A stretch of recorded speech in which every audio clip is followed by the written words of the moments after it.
Okay, great. So let me see now, and from the agenda, let me again share the agenda. And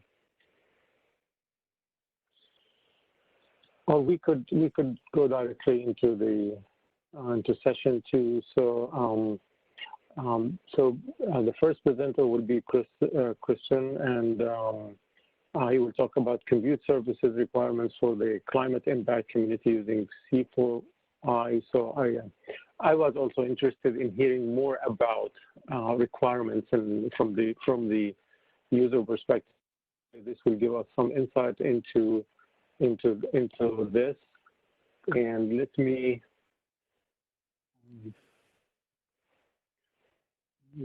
share. I think I may still be the presenter. Oh, you are? Yeah, I see that. Okay, well, okay. Go ahead. Yeah, okay. So I will share my screen and I will put that in present mode.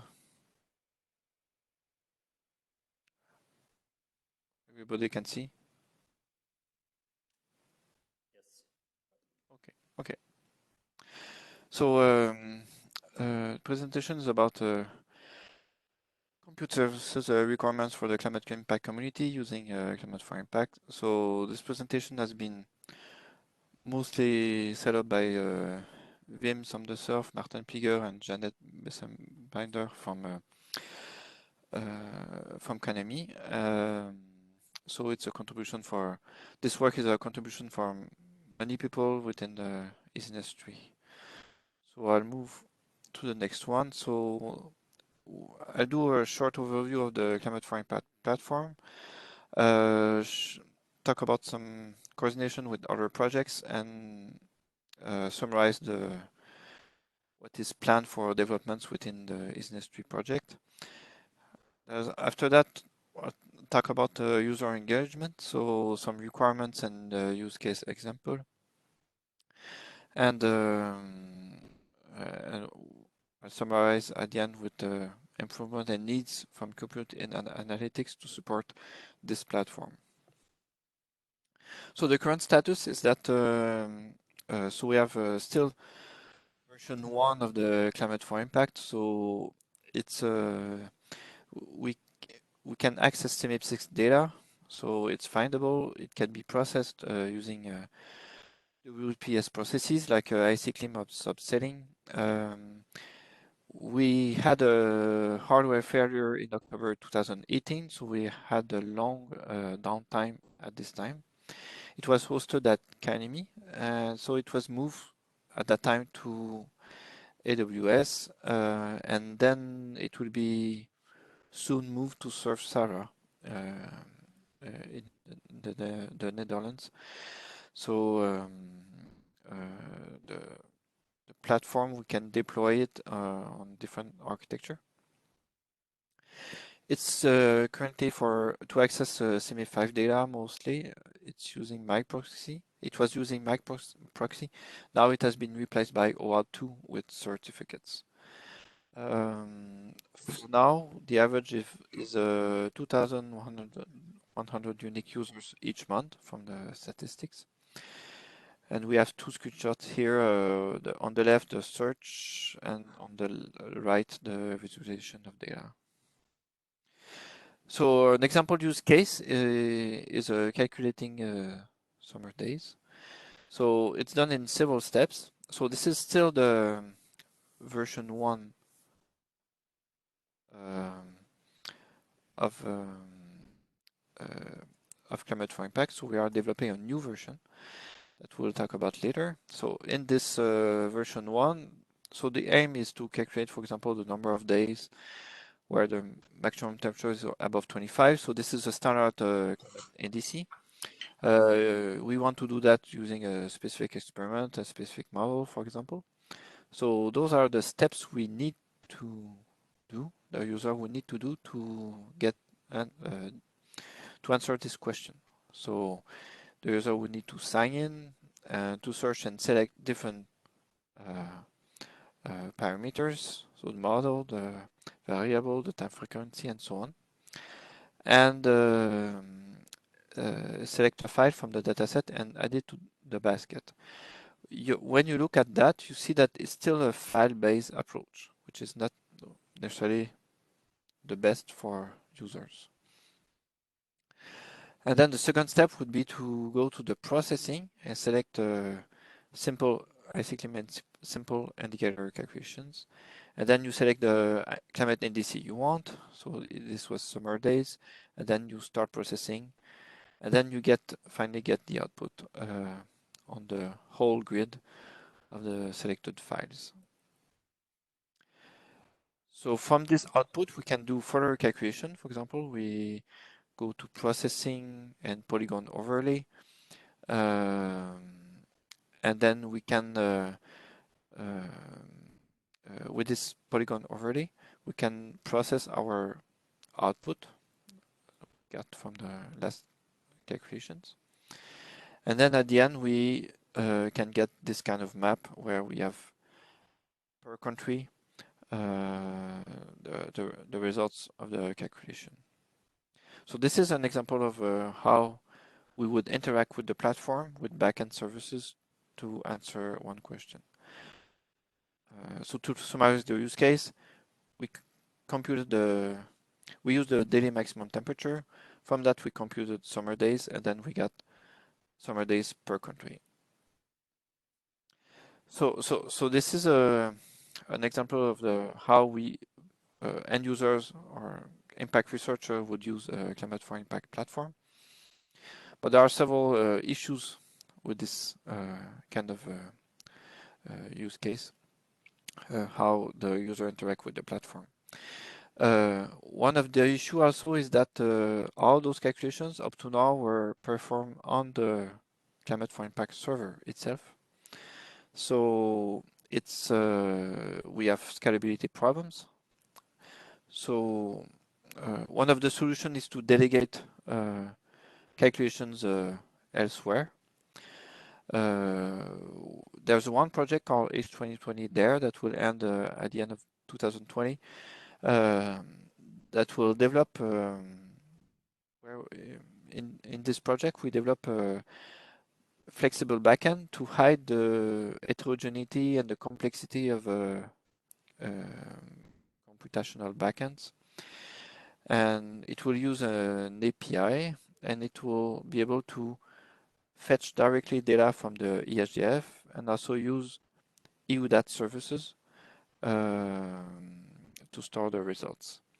So this schematic shows an example on how the Climate for Impact front-end and platform could delegate part of the calculation into computational resources that the users would have available. For example, in some institutions, they have computational time on Amazon or other cloud platforms or on their own cluster. Of course, also the idea is to use the ESGF computing node and to delegate further calculation. So we see here, it has been stressed in previous presentation that we need really good provenance information because the user will need to know exactly what has been done to generate the data, and also that we can reproduce the experiment, the data analysis experiment. We need this provenance information. So in ENES-RI, in the current project, we have three work packages into which we have tasks. So we have the requirements, we have also the operational running of the service, and we have the developments of the platform. So the goal for user engagement is to really target the climate research community, the climate impact community, as well as the interdisciplinary research community, so other scientific researchers using climate data as input. The goal is also to make all ESGF climate model data and services accessible. The goal is also to separate the computing and the portal infrastructure so that we have we don't have anymore the scalability problem. Also, the last goal is to provide advanced data processing, and also especially new user-friendly interfaces. So we need, from the requirements, we need to develop those really user-friendly interfaces for users of, especially from the impact community and also the other research community in other scientific domains. So for user engagement, we organize regularly some splinter sessions, web seminars, classrooms, and this is where we receive feedback from users. And the kind of feedback we can we did have in recent sessions, is that there's a need really of very high spatial resolutions. So for example, Eurocordex is very interesting for them, so we need to provide access to those high spatial resolution. There's also impact research needs, so ensemble data analysis. So not only to analyze a large number of climate scenarios, but also to have information on biases and also changes under various RCPs, and for a large range of climate variables. So not just the average, but also the extremes, the variability, and all the statistics that are relevant for ensemble data analysis. There's also a terminology problem because for impact researchers, they are often in other scientific domains. So we need to provide more information and guidance, to have expert and non-expert modes, and to provide the guidance and default values for scenario parameters, for example, and avoid the dealing with files, because currently we still deal with files, and now I think we should aim at a data-centric approach. And also for impact models, we also need bias-corrected data, and it's too complex for them to run. So we really need to provide already bias-corrected data, like it was done for Cortex. So better tools are important for them, so to deal with large amount of data, and also NetCDF format. Many are not skilled enough to use those kind of format. To general tools like we have talked about already, call out regions, process data without downloading, and we need a very robust platform because we cannot just get back to the user with error messages. And we also need to work on the processing time and to also inform the user in advance how much time it would take. And complete guidance is really needed. And training is one of the most important part, because if we want the user to use that kind of tools, we need training, and also we can get user feedback. So I'll finish with that slide. So I'll conclude is that the improvements and needs we need from compute and analytics is really to go away from the file-based approach. Because for the user it's very difficult to use separate files for long periods and also separate files for different models. So we need to go away from this file view. It's needed also, as it was said before, to bring processing to the data.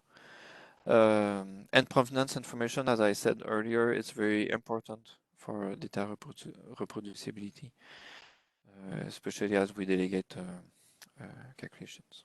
So I'll finish there.